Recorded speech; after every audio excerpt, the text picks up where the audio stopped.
Hey, yes, indeed. We are live, baby. Thursday, June 20th, 2024. This is another episode of Transformation Thursday here at Northeast Delta Human Services Authority. I am Duran Talley, Public Information Director here, and I am super excited to bring on our guest on today. This is an organization that I've been a part of, been privileged to be a part of, been privileged to participate in some of their events behind the scenes and on the scenes. It's a phenomenal, empowering group that focuses on women and children. And we are excited at Northeast Delta Human Services Authority to partner with such a group that is focused so closely on a demographic of individuals that we care near and dear about. Our executive director, Dr. Montez A. Sizer, he always makes sure that we are providing opportunities for our vulnerable populations and our women and our children across Northeast Louisiana. They go through so many different things. And so to have a relationship with the Junior League of Monroe is extremely exciting for us because at the end of the day, Northeast Delta Human Service Authority, we're always doing what we can to build a unified region where individuals are thriving and reaching their full human potential. And so without further ado, I want to go ahead and introduce two representatives from the Junior League of Monroe, and that is Miss Avery Dabbs and Miss Arlisha White. Good Hello, afternoon. good afternoon. How's it going? It's going well. It's Going going well. How y'all doing? How you? First, we'll start with you, Avery. How you doing? I'm doing well. I'm almost 8 months pregnant, so I'm getting a little hungry, but I'm doing well. Listen, Avery, I know. Trust me, I know. I am literally 5 days out from delivery of Oh, our baby boy, Dro Lennox. My wife has done just a graceful stage of pregnancy. We've been blessed throughout, and we're excited about Tuesday, June 25th, where we'll deliver our baby boy. So, congratulations and blessings to you, congrats Miss to you. Avery. Absolutely. Thank you. Thank you. Avery, what is your role within the Junior League of Monroe? So this year I'm serving with the Junior League as the community vice president on the board of directors. Nice, nice, nice. So the board of directors, she focuses on the community. She's community VP. And we also have Miss Arlisha White. How you doing, Miss Arlisha? I'm doing good. How are you? Doing good, doing good. So what exciting news do you have going on in your life? Miss Avery is pregnant. I'm pregnant. What you got going on?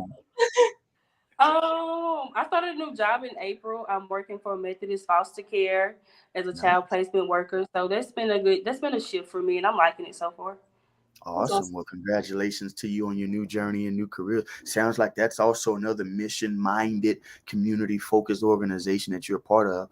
Uh, Yeah. what is your role within the Junior League? I serve as the community service outreach chair. Nice, nice, nice, nice. So it sounds like you both uh, have a desire to impact the community. Where does that stem from you all personally, or Alicia? We'll start with you, and then we'll come back around to Avery. That desire to be a part of community facing organizations and careers. I think it's when I majored in college in social work. I've always been like a people person. And I just like doing different stuff in the community, learning new things, meeting new people, and building those different relationships. Absolutely. What about you, Avery? I'm kind of in the same boat. I by trade I'm a physical therapist, so I work in healthcare, and I just love that, just taking care of people kind of mentality. And I actually joined the Junior League because we're not from this area originally, and I wanted to, get kind of involved in our community and learn how we can, give back to a community that's already given us so much. So Absolutely. No, absolutely. I agree with that. You know, we all are inspired to serve and lead in our community from a variety of places, but I certainly thank you all for having that heart and compassion to serve.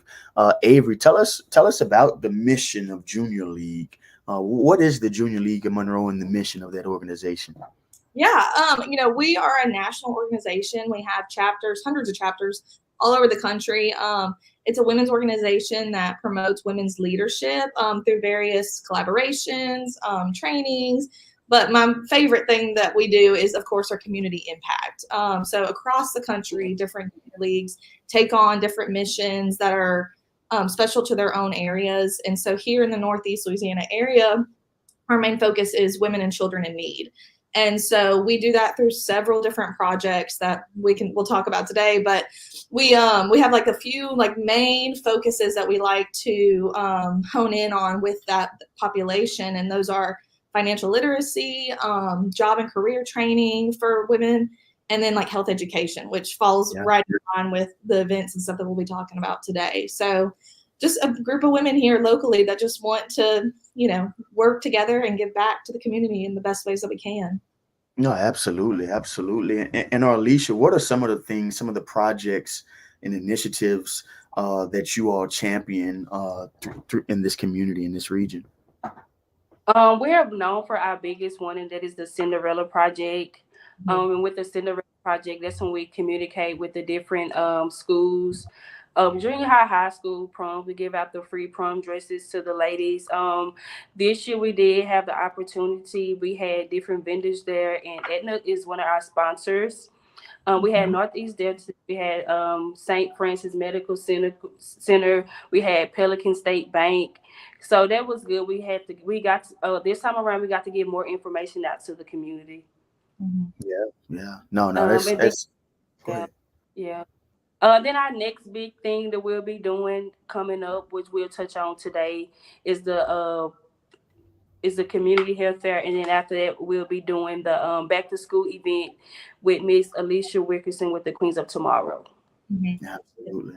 Yeah. We've got several projects in our local schools as well that are near and dear to my heart. We do teacher mini grants every year. We get sponsorships and are able to give out mini grants to our local teachers. We have a uniform voucher program where kids in need can get uniforms for free. And then most exciting, we got this past year from the Living Well Foundation, we got a grant to expand our care closet project. And that is where we have hygiene closets in now 21 schools in the Northeast Louisiana area. And that's why students can go in there, get any hygiene products that they need discreetly, and then get back to being able to focus on their education without that distraction. So no, absolutely. And that's huge.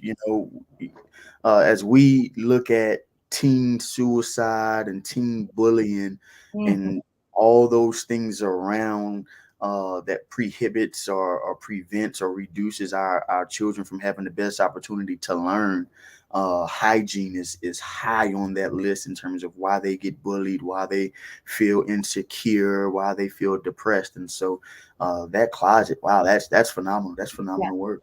Yeah. So let's shift gears now, because the HSA has come in and we've partnered with you all last year to do this same thing, and we're back again to do the Day of Service. Before we talk about the Day of Service, you have already talked about, or Arlisha talked about, building relationships. Avery, you've mentioned some great partners as well. But how important or how special is this partnership between the Northeast Delta Human Services Authority, a local governing agency, and the Junior League of Monroe? Oh, it's phenomenal that we get to partner with y'all with this. I mean, it fits right in line with our mission of helping women and children in need in that area of the health education, and just getting information out to the community about all of the resources that we have here locally that they might not be knowledgeable about. So we're really excited to be able to put this event on with you guys again this year. Absolutely. And Arlisha, tell us about the Day of Service. It's June 29th, Saturday, June 29th at Powell Recreation Center. Tell us a little bit more about it, Arlisha. I can pop in for that too. Sorry, it's going to be at the Powell Gym at the community center. It'll be at 3:00 till 6:30 on that Saturday, the 29th. We're working with various vendors in our community that kind of align with both missions of y'all and us. And so we've got people coming in talking about nutrition, mental health, just wellness, some different clinics and whatnot coming in and doing screenings for all of our participants. And we hope to have a few fun little activities and games and such too for everybody that comes out. So. Absolutely. And this just for adults? Is it for kids? Who is this for? Oh, it's for anybody, adults, kids. We'll have kind of a whole array of resources there to kind of help get information out about all sorts of different services from, babies to old ones. So, And why do y'all think it's important that we have these moments to just create an opportunity for people to gain knowledge or resources or information? Why is that important that the community just pauses and say, hey, here's what's out here. We need to be aware. yeah. I see, and Arlisha, you could probably see this too in your line of work. I see it a lot in mine of just people not knowing the different health resources that they have out there where they can get different services and stuff, either low cost or even free to them. And it's something that they might not would have sought out because they thought it would be, too expensive, it'd be too time consuming, whatever it might be, or too inaccessible. But we have these fairs like this where they can learn about all the resources and learn that, hey, this is something that, we can actually access pretty easily and, turn out to help them in the long run with their health and wellness. Yeah. Definitely, like you said, just the awareness of the not knowing, and then give them that knowledge of knowing, and those different advocates they could use to learn more about what's going on in the community. Just being aware. Mm-hmm. Mm-hmm. Yeah. No, awareness is so essential, and people kind of underestimate the value of. So I'm a marketing guy, right? And so we do a lot of awareness building through our campaigns and our initiatives, and without that, a lot of people wouldn't know that the agency exists, that some of the resources exist. And so when people see us spending the resources we spend, the time that we spend passing out brochures and printing brochures, designing, it's because there is power in these items. There's power in this brochure. It's power in have anything with in the little squeeze balls and the little flashlights, all those little things that have our logo or our 800 phone number that you can call. Because hey, right now you may just see that as another brochure or another squeeze ball or pen, but one day you may need us, and you're going to remember, wait a minute, I saw something. Wasn't it on that flashlight? Wasn't it on that pen? Wasn't it on that notebook? And let me go back and find that to get my help. And so that's where I find my value as working in marketing. I try and be a part of organizations and initiatives that can help people. And if I'm bringing information forth, and that's all I can do. I'm not a doctor. I don't know how to cure you, but if I can give you the information to know where to go get cured, that's just it. That's right. Absolutely. So, what else does the Junior League have going on? I know we talked about some back to school bash going on later on in the summer before school takes off. Anything else you all have coming up in the summer or fall? This summer, it's a lot of training for us. So a lot of just getting geared up. Like Arlisha said, we have these back to school events. The kind of the bulk of our year will start, kind of along with the school year with all of our events and such. So lots of training this summer. What else we got going on, Arlisha? Well, I know personally this year I'm excited about the financial literacy event that we will have with institutions. So that'll be a new thing that we'll be bringing to the different schools in the community. Wow. Yeah, so I'm excited about that. Yeah. Man, that's phenomenal. We actually have a financial literacy initiative as well, where we partnered with Pelican State Credit Union to bring in the financial literacy. Because again, all of these things, if my money ain't right, my mind ain't right, right? It messes with my mind. If I need to be late on this bill, wait a minute, my stress, my anxiety, my depression, all those things. And so at the HSA, we look around and say, what could cause you to have anxiety at night? What can cause you to have that mental breakdown? Oh, you having issues managing your money. Let's see if we can go partner and build that relationship. And so we are a dynamic duo of Junior League of Monroe, Northeast Delta Human Service Authority, in terms of reaching and identifying ways to help the people that we're trying to serve. And you all, again, we thank you for what you're doing for the children and the women in which you serve. Yeah. Thank you. Thank you. Absolutely. Well, thank you all for your time on this Thursday, June 20th edition of Transformation Thursday. For those of you who have tuned in with us, remember Saturday, June 29th at 3 p.m. at Powell Recreation Center on Powell Street in Monroe, Louisiana. It is a day of service event where you can get access to a whole lot of resources and information that could potentially save your life or someone you love. So please come on out. That is Saturday, June 29th, 3 p.m. You can always follow the Phoenix for more information. Follow us on social media at Northeast Delta or at any Delta HSA on all of your social media platforms. And of course, feel free to follow our friends at the Junior League of Monroe as well. They're on Facebook and Instagram. Avery and Arlisha, thank you for your time on today and continue to serve well in our community. Thank you. Thank you so much for having us. Absolutely. You all have a blessed and great lunch. You too.